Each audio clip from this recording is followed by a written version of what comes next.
Hello class 5, good morning students. चलिए आज hello English की लेसन 1 का हिंदी एक्सप्लेनेशन देख लेते हैं हम लोग। टाइटल है लेसन की अ precious drop in the ocean. समुद्र में एक मूल्यवान बूंद। क्या मतलब हुआ इसका?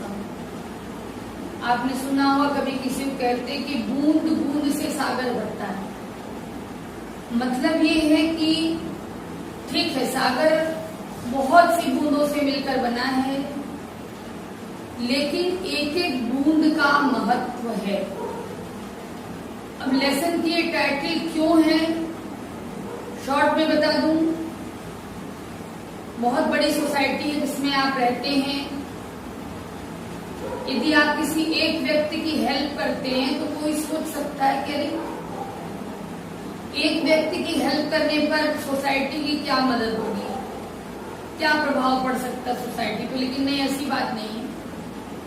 यदि आप एक ही व्यक्ति की हेल्प करके उसको ऊंचा उठा पाते हैं, किसी भी तरह से उसको जीवन में सफल होने के लिए थोड़ा सा कंट्रीब्यूशन आप दे सकते हैं, कंट्रीब्यूट कर सकते हैं।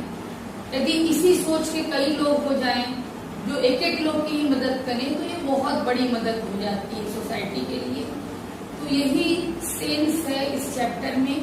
तो चलिए देखते हैं किस तरह से स्टोरी के थ्रू उन्होंने बताया है। इसमें कजन्स हैं, एक का नाम है रिया और एक का नाम है सिमोन। सिमोन चेन्नई में बोर्डिंग में रहती है, उसके पेरेंट्स अब्रॉड रहते हैं, विदेश में कहीं रहते हैं, और ये बोर्डिंग स्कूल में है चेन्नई में। और ये जो रिया है ये कोची में रहती है। चेन्नई में फ्लड की कंडीशन हो जाती है, बहुत ज्यादा बारिश, पानी बहुत भर जाता है, फ्लड हो जाता है। लोग अपने घरों के टॉप पर, छत पर जाके बैठे हैं। तो जब ये कंडीशन अभी आनी होती है, शुरू हो जाती कंडीशन, और लोगों के फोन काम करना बंद कर देते हैं, उसी समय तुरंत सिमोन ने डिसीजन लिया कि वो चेन्नई से कोची आ जाए कजन के यहाँ। उसने ऐसा किया। अभी कंडीशन डेंजरस होती उसके पहले वो कोची आ गई रिया के पास। रिया के पेरेंट्स भी हैं वहीं पे, पेरेंट्स के साथ रिया रहती है कोची में। तो सिमोन आके आराम कर रही है, रिया उसको देखी सोते हुए, इसको स्कूल जाना है।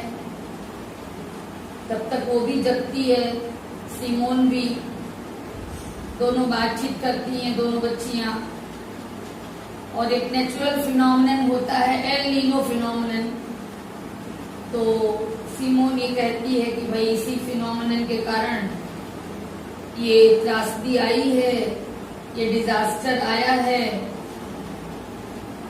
दोनों नीचे उतरती हैं बच्चियां नीचे। पेरेंट्स जो हैं, रिया के पेरेंट्स टेलीविजन देख रहे होते हैं, न्यूज देख रहे होते हैं। दोनों ने देखा न्यूज में कि चेन्नई की स्थिति बहुत ही डेंजरस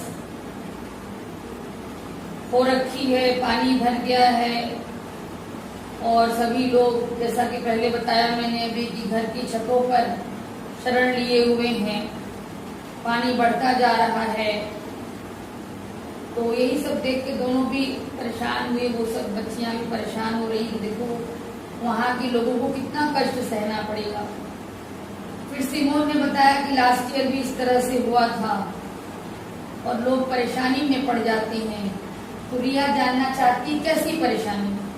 तो सिमोन ने बताया कि लोगों के पास पैसे नहीं होते सामान खरीदने के लिए, सब कुछ समाप्त हो जाता है।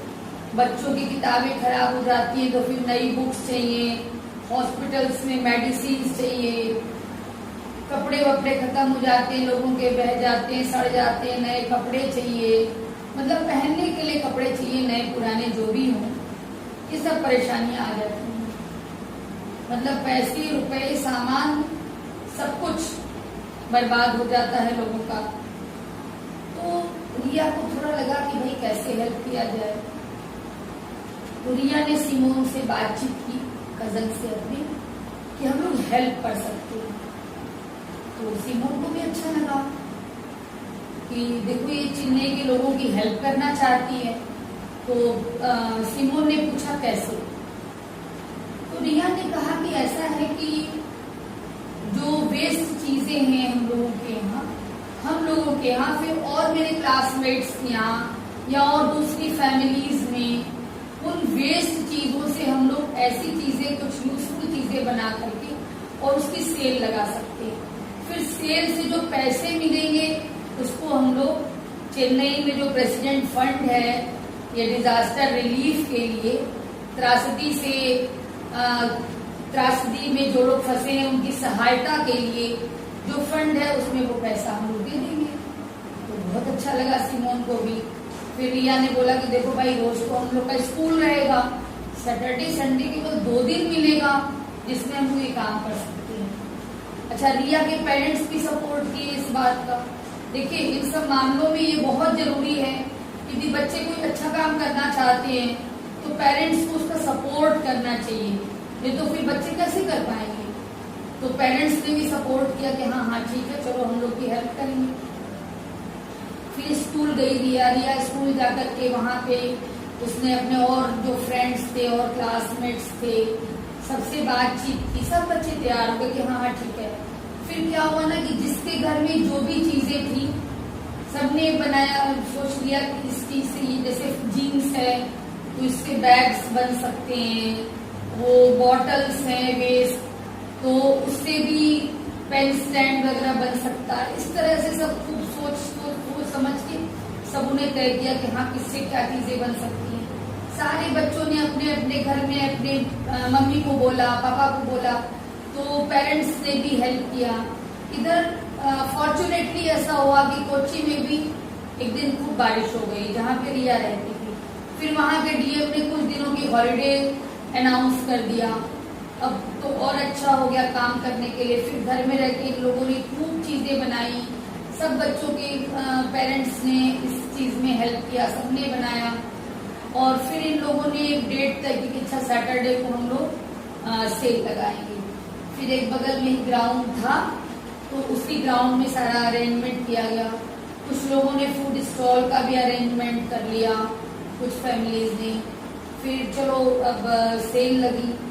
अब इन लोग को था पता नहीं लोग खरीदेंगे नहीं खरीदेंगे, लेकिन खैर धीरे धीरे पहले शुरू में थोड़े कम लोग आए, उसके बाद शाम तक बहुत भीड़ हो गई सेल में, बहुत सा सामान बिक गया लोगों का और नियर अबाउट 5000 रुपीज आई।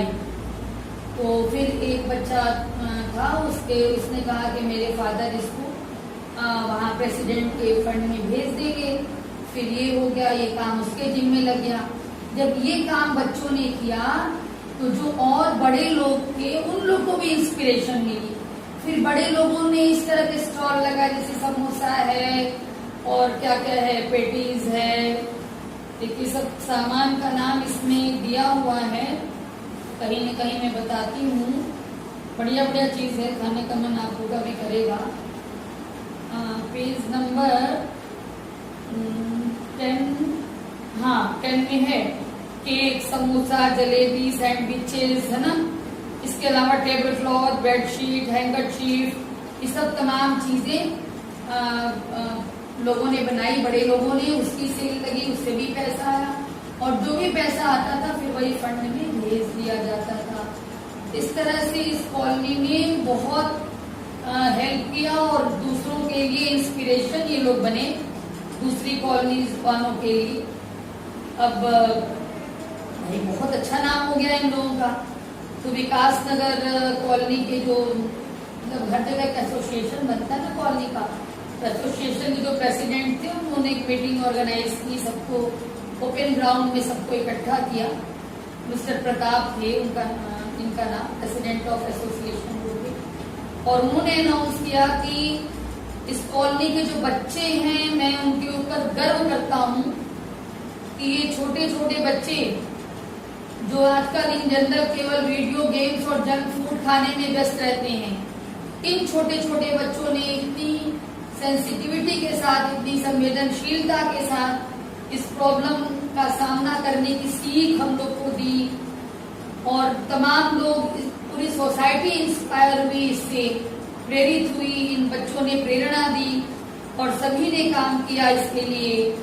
और वही उन्होंने कहा कि हम लोग आभारी हैं उन पेरेंट्स के जिन लोगों ने ऐसे संवेदनशील, सहानुभूति से भरे हुए, अच्छे चरित्र वाले बच्चों को जन्म दिया है। मैं मतलब आभार प्रकट किया इन्होंने उन बच्चों के माता पिता के प्रति, और ये कहा कि तुम लोग ऐसे ही दूसरों की हेल्प करते रहो तो गॉड अलमाइटी यानी ईश्वर, सर्वशक्तिमान ईश्वर हमेशा तुम्हें आशीर्वाद देते रहेंगे।